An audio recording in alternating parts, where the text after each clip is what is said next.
Welcome back, DIYers. In today's video, I want to show you how to prevent this from happening to your windshield, so let's dive in. Recently, I was driving down the road and a rock kicked up and put a small crack in my windshield. This is small, but also was the one on my wife's windshield I showed you earlier, and then it began to run in multiple directions, so this small DIY project can save you time and money later.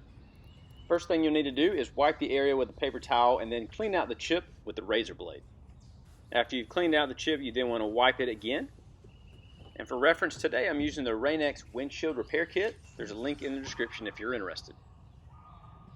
Next, you will put the applicator on the windshield and make sure the center of the device is right over the chip.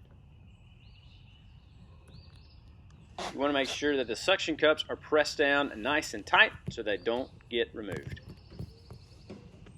Also, I placed this blue piece of paper here so that you can see the chip a little bit better.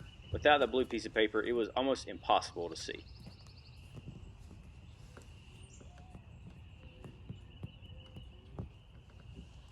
Next, you'll put the resin chamber on the ring. You want to make sure that the rubber piece on the end touches the glass when it's screwed down. You can check this from the inside of the car, and just remember that you can move this device if needed. Next, you'll squeeze 3 to 6 drops of repair resin into the resin chamber.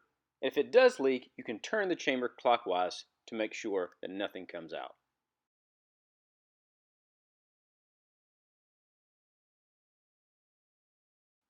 Then you will screw the pressure driver into the resin chamber to drive the resin into the brake. You will tighten it until it's almost all the way screwed in. You can check from inside the car to make sure it has gotten all into the cracks. If you notice that after 5 minutes the resin isn't all the way into the cracks, you can heat up the area with a heat gun or hair dryer, but be careful because this could also cause more cracks. Then you can retighten the pressure driver and make sure that resin has gotten everywhere it needs to go. Next, you will release the pressure driver and then tighten it back down. This is to make sure that there isn't any air trapped in the crack. If there's any visible damage, you can repeat the previous steps until your desired results are achieved. You might even need to add more resin if needed. Next, you will release the resin chamber and pressure driver together by turning it to the left, and then you will remove the entire apparatus completely. This can be easily done by lifting up the small tabs on the suction cups. Then you will add 1 drop of resin to the area and cover it with the curing strip. Next, if possible, move the car into direct sunlight and allow the resin to cure completely for about 5 to 10 minutes.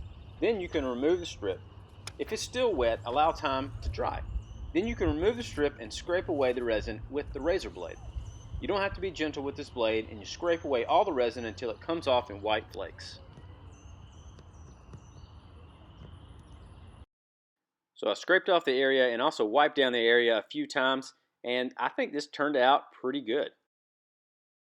So this was a pretty easy DIY project, and this area has stayed unchanged for over 6 months now.